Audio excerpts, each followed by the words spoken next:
and welcome to The Executive Appeal, a show that convenes the world's most powerful and successful leaders to share mentoring and career advancement advice to help you successfully transition into senior level executive positions. I'm your host, Alex Tremble, award-winning speaker, author, and leadership expert with over a decade of experience coaching and advising some of our nation's most senior level government leaders. So if you're ready to reach your goals, let's get started. Hey, welcome, you ambitious, beautiful, wonderful, smart, genius, awesome people to another power-packed episode of the Executive Appeal Podcast. I am your host, Alex D. Tremble, and I am thrilled to have you join us here today. You know, this podcast is where we go beyond the ordinary, moving past the cliches of just work hard and you'll reach your goal. We know that's all hogwash, to actually uncovering the true secrets of success to make it to and remain in the executive level leadership positions. And by now, you know that I'm not just your very handsome host. I am also an international prolific keynote speaker and executive coach. So if you're seeking an engaging and motivational speaker who can take your event to the next level. If you're looking for someone who's had the privilege of addressing audiences around the world, thousands of leaders, and not only teaches phenomenal information, but is super funny and engaging, and again, he's handsome. If you're looking for that, look, please reach out to me and my team at alextremble.com. We'd love to hear from you. Love to work with you to make your event the best event it could possibly be. Now, with no further ado, can I say today is a good day? And why is today a good day? Today is a great day because we have the always wonderful and cool and audacious and she's going to be all the things. We already know this. Miss Sarah Ghessie. Sarah is a dedicated HR professional with a passion for elevating the employee experience, boosting engagement, and navigating the challenges of disruptive work environments. As the Senior Director for Human Resources at Fundrise, she draws from her diverse background in high-growth environments to approach HR with a holistic, systematic, and system-driven approach and a keen eye for measuring success and ROI. Look, Sarah's unique blend of experiences allows her to devise innovative, people-centered strategies that promote positive work cultures and drive organizational growth. And finally, prior to this role, Sarah also served as the Vice President of Finance and Operations for NJI Media. How are you doing today, madam? Hi, I'm doing well. Thanks so much for having me. Shoot, you're very welcome for having you here. Look, everyone, we have been, if my voice and her voice starts going out, it's because her and I have just been chatting up, having a good old laugh prior to the recording of this. And so we've been going for, we've been on the joking around for the last 7 hours now? Is that? Yep, sounds about right, yeah. Joking for everyone. She's not been on here for 7 hours. Know that. No one for 6.5. I was hoping, this is where I want to start us off because I think this is a cool transition that you've had. So that last bit of information I shared with the audience was, you transitioned from a VP over finance and operations into the role that you're at now, and as a senior director in HR. I'd love to know why you had reached a certain level, right? A VP position in this expertise. Why shift? Why not just continue doing what you'd always been doing and then just kill it there? Yeah, so that's a great question. And I kind of feel like my journey starts a little bit before that. I have been in the startup high growth realm my entire career. I fell into it. I actually did not even realize what I was doing at first. And I first started working for a DC based company called Social Tables. And when I joined Social Tables, joined as basically like the jack of all trades. I was doing a little bit of this, a little bit of that, no coding though. I unfortunately am not a software engineer. Would love to go back in time and maybe retell myself that's a great career path going into college. But genuinely really just did a lot of work around the operations realm, was working a lot on the finance side, mainly in terms of accounts payable, accounts receivables. And then what I fell into and found was really my passion was more of the human resources related work or people work. There's been a huge evolution in the HR field, transitioning more from human resources to a people-centered focus. And so I had the opportunity to really touch a lot of different things when I was at Social Tables. When I moved into my role at NJI Media, initially I kind of thought, hey, I feel like operations is where I'm leading into. I still love the HR piece. And the media company was much smaller than a lot of the other organizations I've worked at. And so I was able to touch a lot of different areas, finance, ops, HR, did a lot of work with internal event planning, things like that, which oftentimes, as many of my HR friends know, can fall to us generally just because there's not necessarily, unless you have an internal event planner, which is an awesome role, falls to us. And so in my time there, I really started to feel myself drawn more to the people side of things and less towards, there's still, a lot of numbers and data and a lot of things that we should be looking at as HR professionals and leaders, but truly was finding myself that, for myself that employee relations and things like that were what were really the most appealing to me. And so at that point in time, I decided to go back to school. I went back to George Washington University, got my master's in organizational leadership and learning, which was such a great, fun, insane experience. To everyone out there going to school part-time while working full-time, holy crap, it's a lot. We all see you. It's a lot of work. I did not have children at the time, but I know a lot of my classmates did, and y'all are superheroes, truly. But from there, actually, right before I joined Fundrise, I actually took a role at another company called Asurity Technologies, where I was doing a lot of work with their mergers and acquisitions. We were acquiring a lot of different companies and did a lot of work with really kind of building a cohesive culture and bringing everyone under one corporate, if you will, HR bucket, where we were ensuring that our engagement strategy, our long-term skills, and how we were thinking about learning and development, that all of those aligned, and really bringing all of the companies that we were acquiring into, I hate the expression into the fold, but into the larger universe of what we felt was possible from a people strategy. And so that was really exciting for me. I got to do a lot. I got to do a lot of very last minute travel, which is kind of what led me to then pursue this opportunity at Fundrise. And when I started at Fundrise, I was the HR team. They had never had anyone working in HR. Huge shout out to all of the accounting folks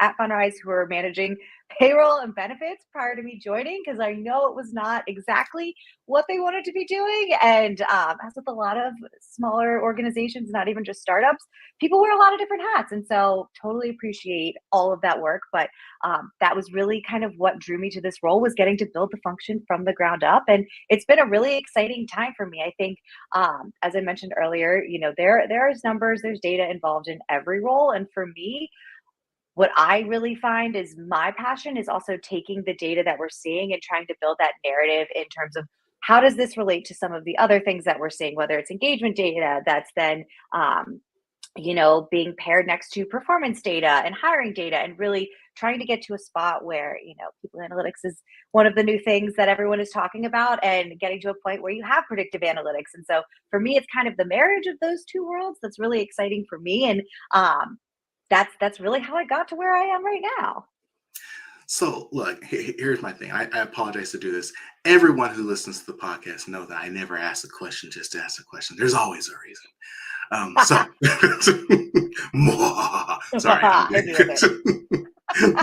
So, what I was particularly interested in is the fact that I work with a number of startups, and actually a recent interview by I think it was Chad Thompson. He literally I think he left Chevron, massive organization, to move to a smaller organization because he wanted to experience building something from the ground up. They just went IPO, or went public now. As he shared, there's nothing like having to grow something from the first. And so I'd love to hear from you. Like, what do you think was the benefit of having that quote unquote operations, or different experience before you came into this role and had to grow this department from the ground up, versus only having that specific HR experience? Yeah, that's a great question. And it's something that I think about a lot. Actually, I feel like one of the biggest things that I've learned from the HR side of things is, you know, we're out here, we're doing all of these things to try to build an equitable work environment, an inclusive work environment. We're trying to implement processes at times, some of them are driven by compliance, but for the most part, that are really supposed to help enable our employees to do their best work.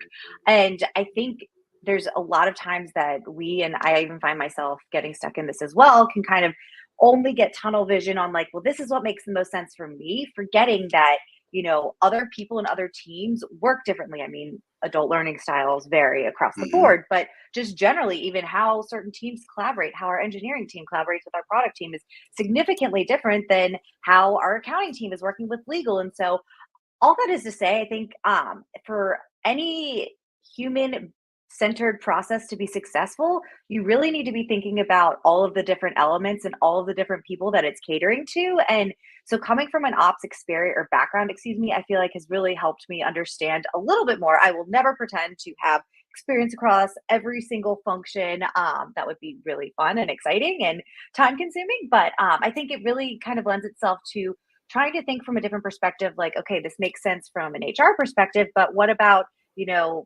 the ops team? How are they going to operate around this? How's engineering going to operate around this? And so I think that's a big part of where that experience has truly come into play.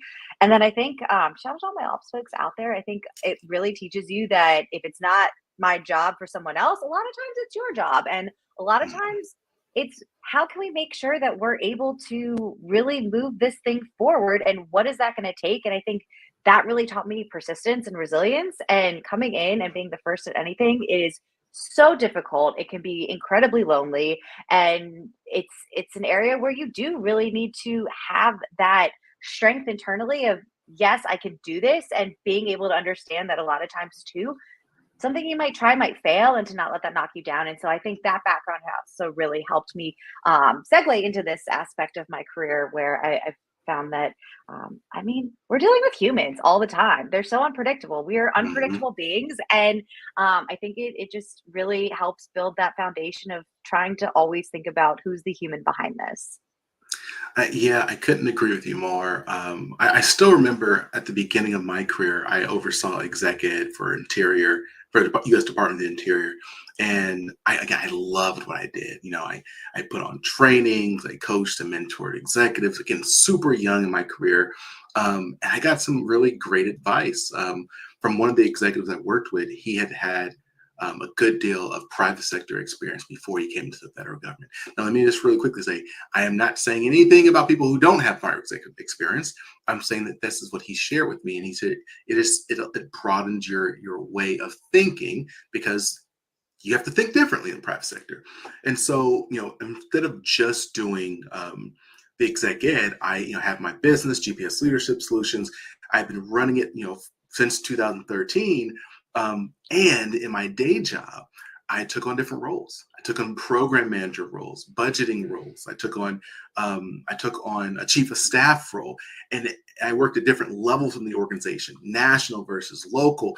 And what I realized is that it allowed me to think, like you said, it allowed me to think in a way that was just like, okay, yes, this makes sense to me, but how is my customer? How is the person who I'm working with? How may be interpreting what's going on? How may be impacting them?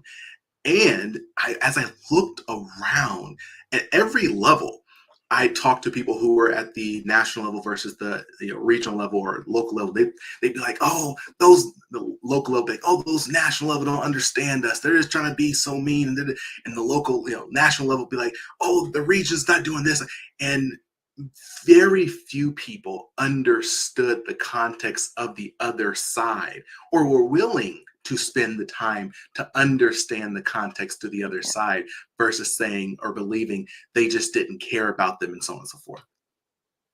Oh, yeah, and I think what's important there too is the understanding the other side, and that for me has been huge. One, coming into an organization and being a team of one, you have to build the people around you and build your champions and find those stakeholders that are gonna be invested in the work that you're doing, that are gonna help be those change champions when it does get quite difficult. Change is hard. People don't like to change. Dear God, the last 4 years, all we've done as human society, I think, is change, and the last thing someone wants to do is come to work and deal with a ton of change too and not understand, well, what does this actually mean for me? And so um, really kind of trying to understand that other perspective and really what are the key things I need to hit on here for how does this impact the work that this individual is doing. This person might care about one thing while someone else on a different team might care about something completely different. It's really, really important to try to build those relationships so you can get that insight from folks and really be able to lean on them. We can't do everything by ourselves as much as a lot of us wish that we could. Absolutely. I love you. You've already jumped in that relationship part, just saying how important relationships are. Let's continue down that pipe, but I want to maybe take a slight turn or look at it a little differently. I was talking to two of my coaching clients actually just this past week. One is a CEO, one's a VP, both large organizations. Well, one is a small organization CEO, one is a VP at a much larger organization. And it's interesting because both of them expressed the same thing. We were talking about coaching. They said that there's a degree of loneliness as an executive leader. And the value they found in coaching was that they had, I hate to use the term, but a safe space to share, hey, I don't think I'm good at this. This is not working. Is there something I'm missing? Because they felt like if they share those things widely, a target could end up on your back. It's not going to help you with your career Oh, and so on and so yeah. forth. So, as for you, how do you see being a leader? I mean, how do you build those relationships in a way where you have someone to release to, or you share your thoughts? Like, who do you, not literally who, like as a leader, who do you talk to when you need to talk to someone and you need a safe space? Yeah, that's a great question. And as an HR leader, it is incredibly lonely Mm, oftentimes too, because mhm, there's the sensitivity yeah. fact that you can't always share with more than just a few folks. Mhm, And the loneliness is real. I think a few things, like I live and die by therapy. I think every person who comes into contact to me in a work context has probably heard about how therapy has then had trickle down effects on how I think about myself at work. But coaching is another great avenue too. I think I've had career coaches and I've had therapists, and I think they both serve very similar needs, sometimes different, but sometimes similar. And they're both great avenues to really have that safe space. Another thing I would recommend, and where I would truly be dead in the water um, as a professional, is to find some of those organizations out there that aren't internal networks at your organization, but other peers that are doing similar things to you. The HR community, I'm just so grateful. There are tons and tons of communities out there. They're on Slack, they're on Notion mhm. sites. There's just so many different places where you can go and just kind of gut check. Again, HR lady here caveating, like, of course, we are not going to share a sensitive Mhm. situation outside of our proper channels, but you can gut check and say, hey, we're looking to roll out this expense reimbursement policy. We've worked with finance and we've tried to really see from all these different angles, where could this go wrong or what is unclear here, and being able to talk to others who might have recently implemented something similar. During COVID, the shift to remote work, how are you checking in on the people that you're supporting from a workplace? All of these different communities were so critical in that aspect for knowledge sharing and understanding. How do we shift effectively? How do we ensure that everyone's set up for what they need? How do we ensure that we are constantly communicating what are the big pieces of the various state regulations around in office versus not in office, Mhm. vaccination, non-vaccination, all of these things. Having those communities are so critical to one, feeling heard, and also, Yeah. even if you're not in there engaging necessarily, to even just get a chance to read through certain scenarios and say, like, hey, something similar has happened to me, and just know that you're not alone in it. I think that's Yes. huge.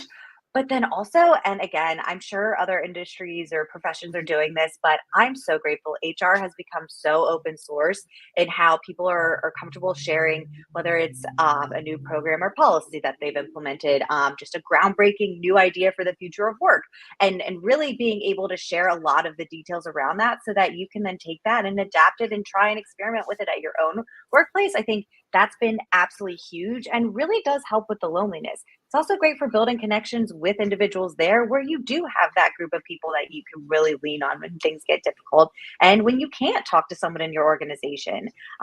Again, though, I really do have to say, my top recommendation is I'm just such a big proponent for therapy or coaching because it really does give you that opportunity. I'm someone who I have very bad ADHD. I talk a lot, and talking in a circle is actually most of the times how I get to the conclusion that I'm thinking about, but I can't articulate. And so for me, it's just been an incredible tool to really better understand myself so that I can better show up for the people around me and my team and my coworkers. Again, I 100% agree with you. And just so everyone knows, again, Sarah and I are kindred spirits. Almost everyone I talk to about my kid, or my wife and I, our kid, we went through IVF, and we already did counseling, but we had to do a lot of marriage counseling. That was a challenging time in our life, challenging time in our relationship. And the reason why my wife and I, she has it's called it was like a chocolate cyst, and that was the reason why we had to go through the IVF process. And the reason why my wife and I share all these things publicly is because we felt so alone. And it just you look at social media, look at the world, and you're like, oh my God, everyone's life is perfect.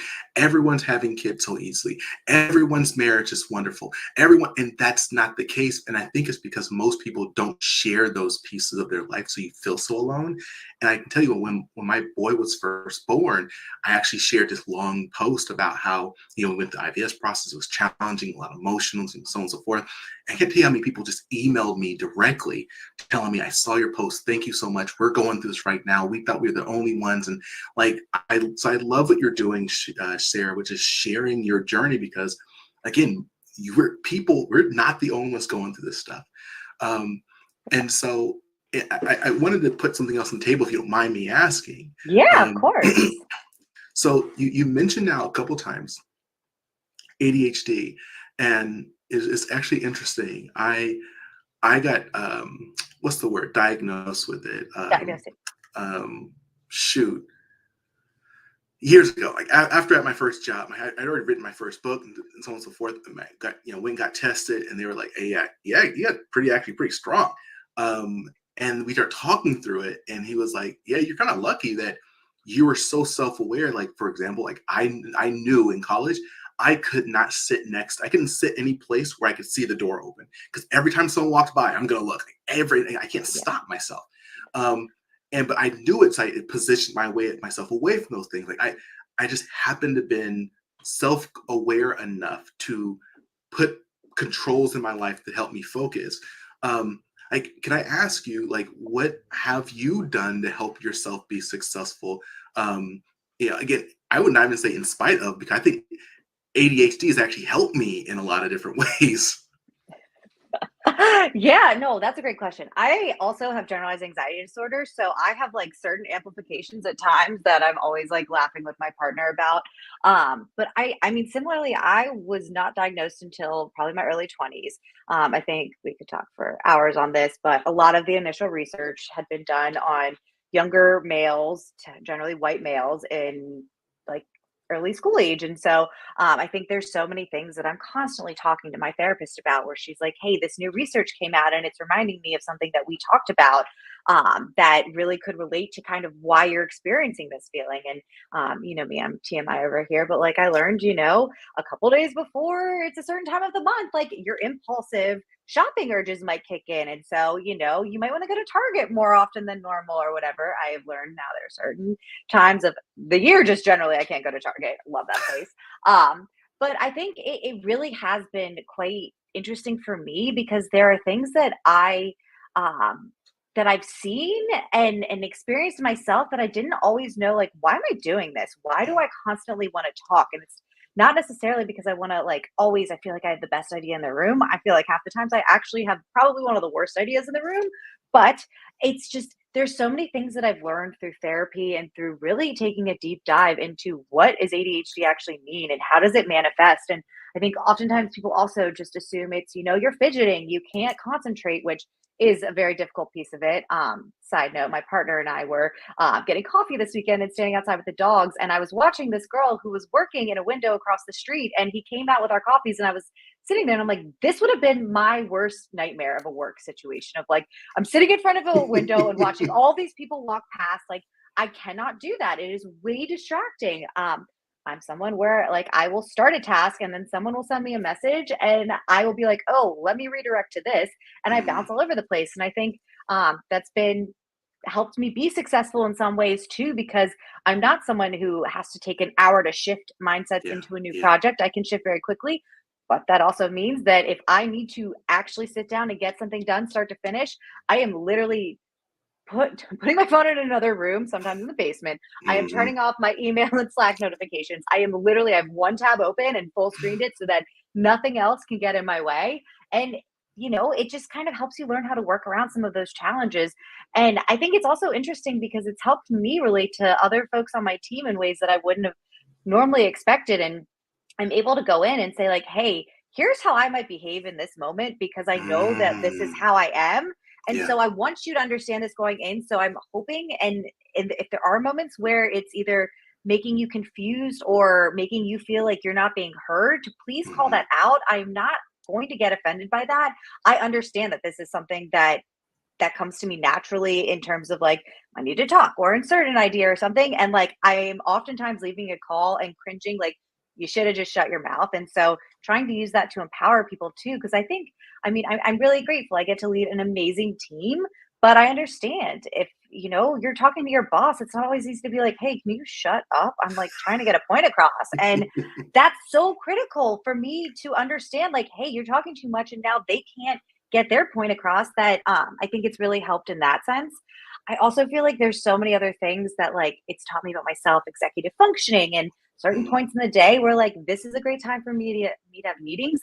If it gets to be 5 p.m. and I still have meetings, you're probably not going to understand half of what I'm saying because I've been so drained socially and mentally throughout the day that I just don't have that capacity to truly articulate the number of times we're walking the dogs in the evening. And my partner is like, you started the first 50% of that conversation in your head. What are you talking about so I can get to where you're at right now? Like, truly, it is a daily struggle for us, but it's also our transition after work into the evening where I need that sometimes to Yeah. be able to like really disconnect from the emotional strain of the workday. And so, I could talk about this for hours because I feel like every day I'm learning something new about myself and how whether it's ADHD or my anxiety plays into that. But it's truly fascinating, and it is something where it's so prevalent in the workplace and people don't talk about it a lot, and it really impacts things. We talk about giving feedback to folks, and sometimes it's really helpful for me to even be like, hey, I've noticed this behavior,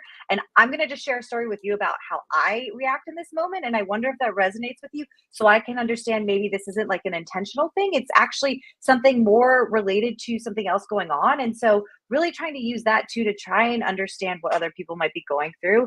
And then honestly, for me, I think it's really important to be able to give people the space to truly, whether it's disconnect because they're going through a tough time or whatever it might be. But I feel like some of my mental health struggles over the years have really helped me even further understand the importance of that. Um, I work in HR. We are not out there doing brain surgery, heart surgery. There is nothing, payroll, yes, but there's pretty much nothing that cannot wait until tomorrow. And so, like, also, I try to give my team the space to take that time when they need it because I've been really grateful to have a lot of really amazing managers who have given me that space when I've needed it. And it's been so critical to my mental health. You know, one, yes to everything you said. And two, what I'm hearing is I want everyone to catch this. So yes, we are talking specifically about ADHD, and there are things that all of us do consciously and unconsciously that make our career success easier and more difficult. And the only way to know, which ones are helping and which ones aren't helping is to do that internal assessment. That reflection is extremely important. Again, I was talking to a client again actually this morning, and he was kind of getting on himself. He's like, I know that I should know this, but I don't. I've gotten to this level in my career. But I don't. Why do I not know this piece yet? And I told him, like, bruh, I talk sometimes like that in coaching sessions. I was like, bruh, they call them blind spots for a reason. Blind means you don't see it. You need someone else to help you see this. It's not called, oh, I can find it if I want to spot. It's called a blind spot. So, don't get down on yourself, but it does mean that, yes, in addition to your self-reflection, you need to have someone who you trust, who can help you, who can help ask questions from an objective standpoint. I want to put my last question on the table, and then I'll open the floor for you. So again, this has been a theme, ongoing theme I've been doing in all my shows now, because so many of my clients have been asking me about this. How do you go about, and again, either yourself or you can say, recommend from things you've seen. How do you go about raising a good human being? As you move into more senior level roles, you have access to more resources than what you had. Many of us who moved into those roles did not grow up with the same resources that we now have access to. Mm-hmm. And so how do you go about raising a good human being, given the difficulties of the job, or the resource you have access to, or whatever it may be? Yeah, I think first and foremost, you got to assume positive intent. We are all just out here trying to survive day to day. As we talked about the last few years, the external environment has been absolutely bonkers, and workforces are changing. They're rapidly evolving. AI, oh my God, I'm sure you'll be doing a ton around that in the coming months, but that's just completely changing the landscape. And I think, especially with all of the technology that's come out, it is quite easy to sometimes just assume the worst in people, or that they're disregarding someone's feelings or how they're thinking about something. And so, assuming positive intent is really, I would say, probably one of the biggest things. And then, have understand that it's a human on the other side, whether it's the other side of the counter as you're checking out somewhere, on the other side of the laptop. Like, at the end of the day, we're all people. We are really trying to do our best. I think there are very, very few humans in this world who are going out every day intentionally trying to do not great. And you got to just understand we're all here. You never know what's going on with someone behind the scenes. And it really, you just got to assume positive intent and understand that we are all humans. That, I would say, is probably the biggest thing. I got to say this now, because I told you I was going to say it, so I don't make a liar out of myself. So when I was telling Sarah earlier how all successful leaders are babies. they act like babies. And I'm going to tell you that why. So my little boy, getting 8 months now, as a recording of this video, this interview, 8 months. Congrats. And thank you. He's so freaking cute. So at the store the other day, and someone came up and was like, "Oh my God, your baby's like a Gerber baby." I'm like, "Oh, thank you." Quite a compliment there. We'll sign him up for modeling classes after this. Exactly. So my boy, he was grabbing something he should have been grabbing. And so I was like, now let's move him. So I pick him up, move him somewhere else. And I blocked it. And then I looked back, and he's trying it again, but from a different direction. I was like, bro, come on now. Let's do something else. I picked him up, put him somewhere else. Then he tried it from a different direction. I was like, see, that's that resilience. Now, yeah, I don't want him to do this, but the fact that the guy is like being creative, being innovative, he's not letting a boundary come in the way of him reaching his goals. Like, that's what leaders do. That's what successful leaders do.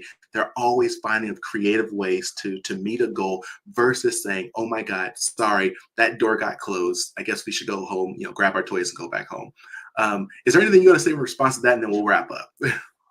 Oh, I have a lot I could say to that. I guess I just definitely feel that that is quite a great analogy. And I think as I go into my final words, I kind of want to play off of that as well as your coaching client's comment that kind of loops into my ADHD. So my first career coach that I ever saw had this analogy that sticks with me constantly. I can't trademark it. It was hers.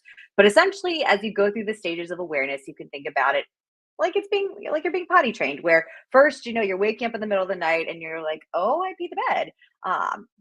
The next step in that is you wake up as you're peeing the bed and your awareness is kicking in. We're like, oh shoot, I need to go to the bathroom. The third, this is maybe not the best work appropriate analogy, but it helps me. The third piece is you wake up before you're peeing the bed and you go to the bathroom. And I think I actually feel like that resonates a lot with me as I'm learning new behaviors that I'm trying to maybe not even necessarily train myself out of, but just become more aware of in the workplace, is that like building that awareness. And it is okay. Like no one potty trains overnight. If it is, my niece is 11 months and show me where that book is or that person so that we can learn the secrets, because my sister is already freaking out about it. But no, I think like it's a great way to think about life in general too, where like you're not going to do anything overnight. The biggest piece is like you want to get to that point where you have awareness where you can then shift the behavior, and that's what it's all about. And you can't beat yourself up if you don't get it right the first few times, or if you backslide into a behavior that you thought you trained out of you. Dear God, the number of times my therapist has been like, just give yourself some grace. Like you have some traits that have been ingrained in you for over 30 years now. Like it's going to take time. And even when we feel like we've conquered it, you will fall back into it sometimes because we are all human. So I think that's what I would want to leave folks with, is like understanding that, we're all going through the potty training of life. Oh my gosh, I do not want that to actually I love it. Hashtag it. Yeah. But yeah, it's okay. And you gotta give yourself grace. You're a human too. You gotta remember that as we're talking about remembering that there's another human being on the other side of the phone, laptop, counter, whatever it is. You're also human too. We're all gonna make mistakes. So just know that and understand that it's okay, and give yourself that grace when it happens. See, look, everyone, I told y'all she was freaking awesome. I said it. I literally said it.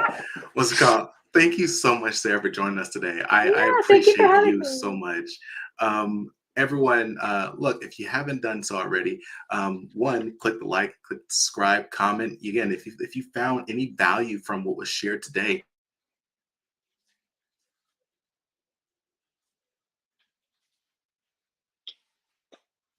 the table, it really does not take that much effort to click that like button or subscribe or comment. It doesn't take much effort. Plus, to be completely honest, I love the comments you guys are all putting in the comment section. Like, I love responding. So please, I'd love to hear from you. If you haven't got it so far, get the book, Relationships That Work, on Amazon. You can find it super easy. Alex Tremble on Amazon. Oh, goodness gracious. I'm now just looking forward to hang out with you again, Sarah. You're just freaking amazing. Yeah. This has been so fun. Hashtag adult potty training. Okay. As always, I encourage everyone, stay strong, stay positive, and definitely stay potty trained. No. Stay moving. See ya.